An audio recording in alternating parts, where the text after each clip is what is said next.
उत्तराखंड में अगले 48 घंटे मौसम बदल रहा है, बदल चुका है, बारिश हो रही है और ज्यादा इसी तरह का माहौल रहने वाला है।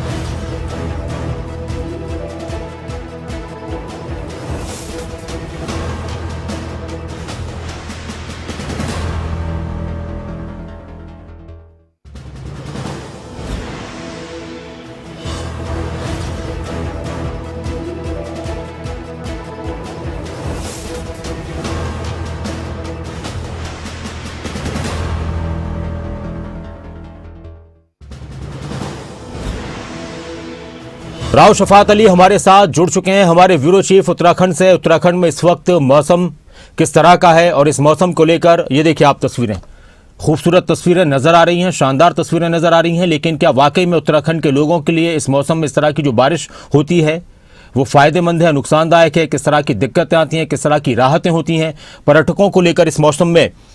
किस तरह की बातें निकलकर सामने आती हैं? ज्यादा चर्चा के लिए राव शफात अली हमारे साथ जुड़ चुके हैं, क्योंकि तेज आंधी और हवाएं चल रही हैं और इस मौसम की तब्दीली पर राव शफात अली आपका क्या कहना है? उत्तराखंड का ये मौसम किस तरह का रहने वाला है? इसके क्या अच्छे पहलू हैं और क्या परेशानी वाले पहलू?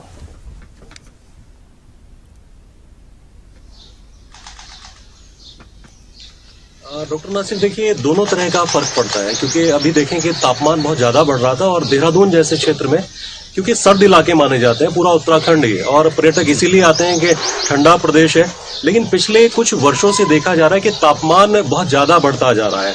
जो मैदानी क्षेत्र है, देहरादून है, हरिद्वार है, उधम सिंह नगर है, ये सबसे ज्यादा तापमान वाले इलाके बनते जा रहे हैं। 42 डिग्री तक जा पहुंचा था पिछले 4 दिनों की बात करते हैं। तो लेकिन राहत की खबर है कि थोड़ी सी जब बारिश हुई ऊपरी इलाकों में और मैदानी इलाकों में, तो तापमान में गिरावट आई, तो 32-34 के करीब पहुंचा है। और फायदा ये है कि जब तापमान कम होता है तो पर्यटकों की संख्या में इजाफा होता है, और सबसे खास बात यह है कि चारधाम यात्रा इस वक्त चल रही है, लाखों की संख्या में श्रद्धालु उत्तराखंड पहुंच रहे हैं। तो मौसम अगर अच्छा रहता है तो चारधाम यात्रा में जो इजाफा है श्रद्धालुओं का, वो बढ़ जाएगा।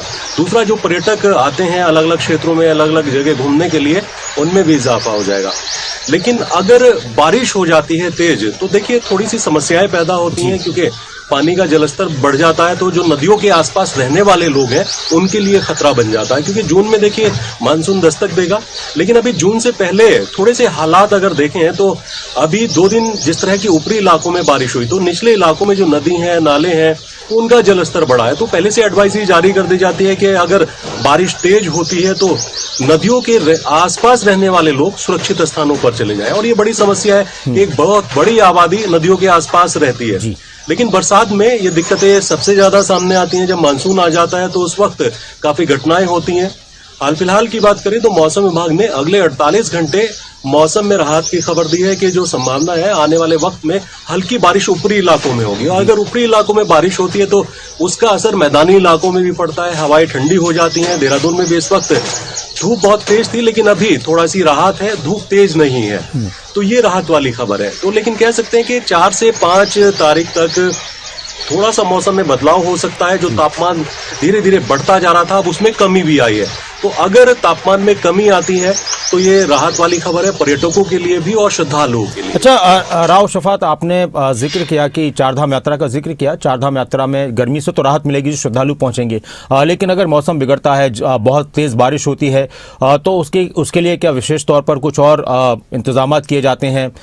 लोगों को आगाह किया जाता है कि उस वक्त अगर तेज बारिश होती है, फिसलन होती है, तो क्या कुछ दिक्कतें आती हैं?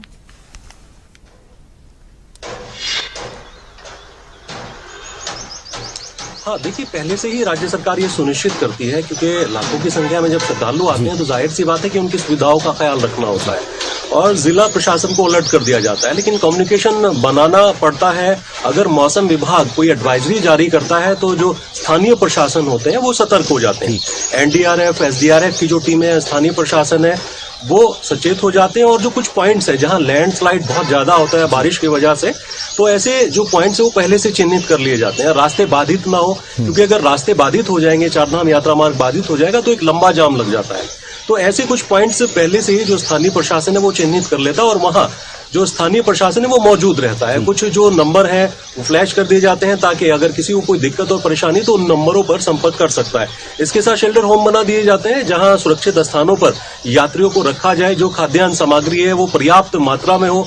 जो दूरस्थ के इलाके हैं, ऐसा नहीं कि सिर्फ पर्यटकों के लिए, श्रद्धालुओं के लिए, जो दूरस्थ के इलाके हैं, रूरल के इलाके हैं, जहां ग्रामीण क्षेत्र पड़ते हैं, तो अगर रास्ते बाधित हो जाते हैं तो उनको भी परेशानी का सामना करना पड़ता है। लेकिन उससे पहले ही जब बरसात आती है या मानसून आता है तो उससे पहले सुनिश्चित कर लिया जाता है, तमाम बैठकों का दौर चलता है कि अगर बारिश तेज होती है और कौन कौन से इलाकों में इस तरह से दिक्कतें आ सकती हैं तो वहां पहले से ही जो खाद्यान्न दिक्कतें हैं वो ना हो, रास्ते बाधित ना हो, अस्पतालों की कोई दिक्कत ना हो, तो ये तमाम चीजें पहले सुनिश्चित होती हैं। मुख्यमंत्री पुष्कर सिंह धामी खुद नजर बनाए रखते हैं, खुद समीक्षा बैठक करते हैं, जानकारी लेते हैं।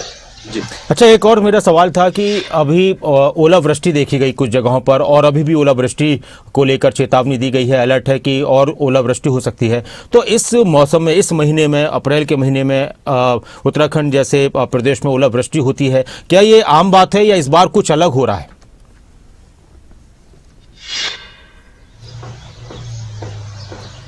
नहीं, ये आम बात नहीं है डॉक्टर नासिर, क्योंकि देखिए ओलावृष्टि का ये समय नहीं है। अभी कल देखें कि मसूरी के अंदर बहुत भारी मात्रा में ओलावृष्टि हुई है, दूसरे कुछ इलाके हैं वहां भी हुई है, और पिछले अगर 2 से 3 हफ्ते पहले बात करते हैं तो देहरादून के जाखन क्षेत्र में ओलावृष्टि हुई थी।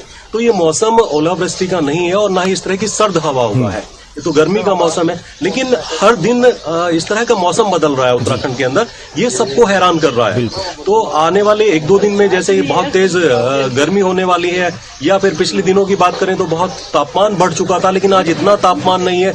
तो हर 1-2 दिन के बाद जो मौसम है वो परिवर्तित हो रहा है। तो जाहिर सी बात है कि कुछ ना कुछ जो पर्यावरण संतुलन है उसकी चर्चा होती है। बहुत सारे जो वन है, पेड़ काटे जा रहे हैं, कंक्रीट का जंगल तैयार हो रहा है। ऐसे इलाके जो पहले खाली हुआ करते थे, बहुत सारा जंगल था, लेकिन आज वो नजर नहीं आता, तो हो सकता है इसका इम्पैक्ट हो। दूसरा, क्योंकि वाहनों की संख्या बहुत ज्यादा बढ़ती जा रही है, तो ये तमाम जो भी बातें हैं वो हो सकती हैं। लेकिन अभी देखें कि उत्तराखंड में इस तरह का मौसम नहीं देखने को मिलता था जैसा आजकल देखने को मिल रहा है।